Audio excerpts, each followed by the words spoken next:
मैं समय हूँ। मैं वह अनंत प्रवाह हूँ जो सदियों से सभ्यताओं का साक्षी रहा है। मैंने देखा है मानव का उत्साह, उसकी आकांक्षा और उसकी धड़कनों के साथ इतिहास के उत्थान और पतन। आज मैं तुम्हें उस द्वीप की कहानी सुनाने आया हूँ जो अब भारत के सामरिक, आर्थिक और सांस्कृतिक भविष्य की धड़कन बन रहा है, ग्रेट निकोबार समुद्र, जो भारत की आत्मा का हिस्सा रहा है, सदियों से जीवन और सुरक्षा का स्रोत रहा है। ऋग्वेद में समुद्र का वर्णन अपार यंत्र के रूप में किया गया है। रामायण में राम ने समुद्र से संवाद किया। महाभारत में उसे रत्नाकर कहा गया। चोल साम्राज्य ने समुद्र मार्गों के माध्यम से दक्षिण पूर्व एशिया में व्यापार और संस्कृति का विस्तार किया। परंतु स्वतंत्रता के पश्चात लगभग 7 दशकों तक भारत ने अपने अंडमान निकोबार द्वीप समूह को उपेक्षित रखा। समुद्र, जो कभी हमारी शक्ति और पहचान का प्रतीक था, वह मौन हो गया। 2021 में प्रधानमंत्री नरेंद्र मोदी जी की दूरदर्शिता और साहसिक नेतृत्व के तहत इस द्वीप समूह में ग्रेट निकोबार परियोजना की शुरुआत हुई। ये 75,000 करोड़ रुपए की महत्वाकांक्षी परियोजना केवल एक विकास कार्य नहीं, बल्कि भारत की सामरिक और आर्थिक महत्वाकांक्षा का प्रतीक है। नरेंद्र मोदी जी ने समझा कि ये द्वीप भविष्य में भारत के लिए हांगकांग जैसा महत्वाकांक्षी व्यापार और लॉजिस्टिक हब बन सकता है, जो न केवल देश की अर्थव्यवस्था को सुदृढ़ करेगा, बल्कि हिंद महासागर में भारत की सामरिक प्रभुता भी सुनिश्चित करेगा।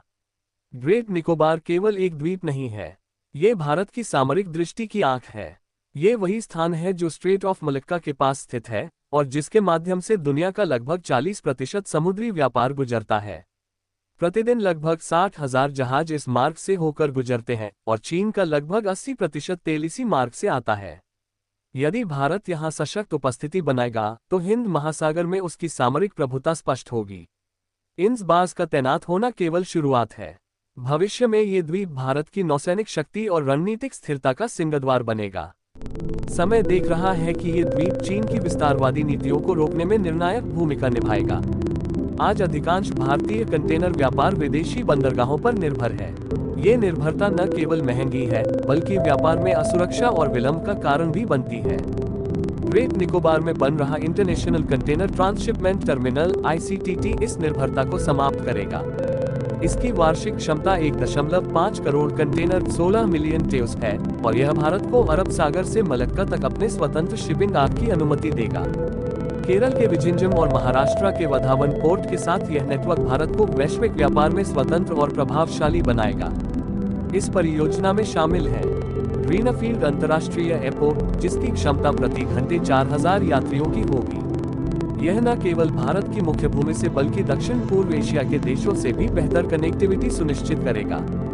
450 MVA गैस और सौर आधारित पावर प्लांट, जो स्थानीय ऊर्जा उत्पादन करेगा और स्वच्छ ऊर्जा के माध्यम से परियोजना को स्थायी बनाएगा।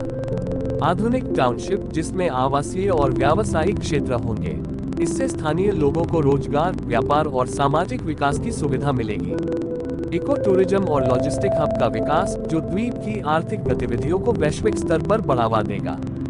ग्रेट निकोबार का ये विकास एक्ट ईस्ट पॉलिसी के अनुरूप है। ये द्वीप न केवल भारत की व्यापारिक दृष्टि को आगे बढ़ाएगा, बल्कि आसियान देशों के साथ आर्थिक और निवेश संबंधों को भी सुदृढ़ करेगा।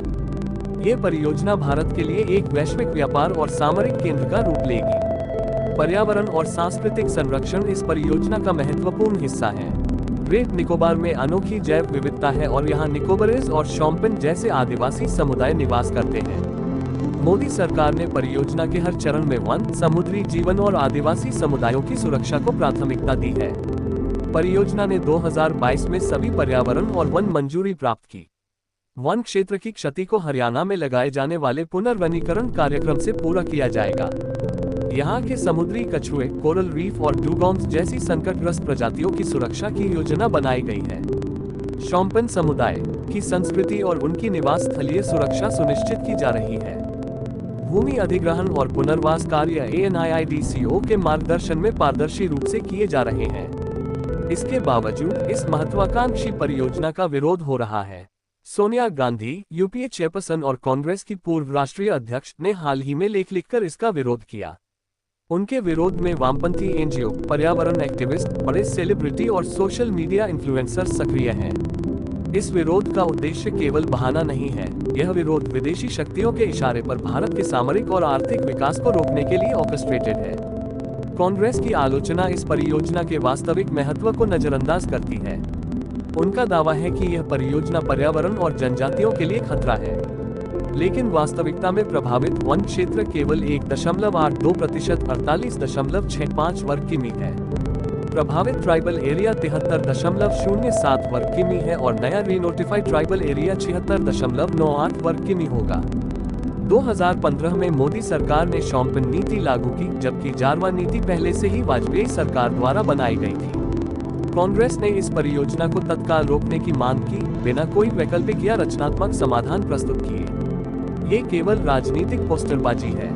जबकि मोदी सरकार ने परियोजना में आदिवासी और पर्यावरण संरक्षण के उपायों को लागू किया है। ग्रेट निकोबार परियोजना न केवल एक बंदरगाह, एयरपोर्ट और ऊर्जा संयंत्र है, ये भारत की सामरिक चेतना, आर्थिक स्वावलंबन और सांस्कृतिक पहचान का प्रतीक है। ये परियोजना भारत के भविष्य के हांगकांग के रूप में विकसित होने जा रही है, जो हिंद महासागर में भारत की प्रभुता और वैश्विक व्यापारिक नेतृत्व को सुनिश्चित करेगी। समय गवाह है। ग्रेट निकोबार परियोजना भारत के सामरिक, आर्थिक और सांस्कृतिक भविष्य की धड़कन है। ये परियोजना न केवल आर्थिक विकास का मील का पत्थर है, बल्कि यह भारत को वैश्विक स्तर पर सुरक्षित, समृद्ध और सतत विकासशील राष्ट्र के रूप में स्थापित करेगी। मैं समय हूँ, मेरा प्रवाह कभी नहीं रुकता और भारत की गति भी कभी नहीं रुकेगी।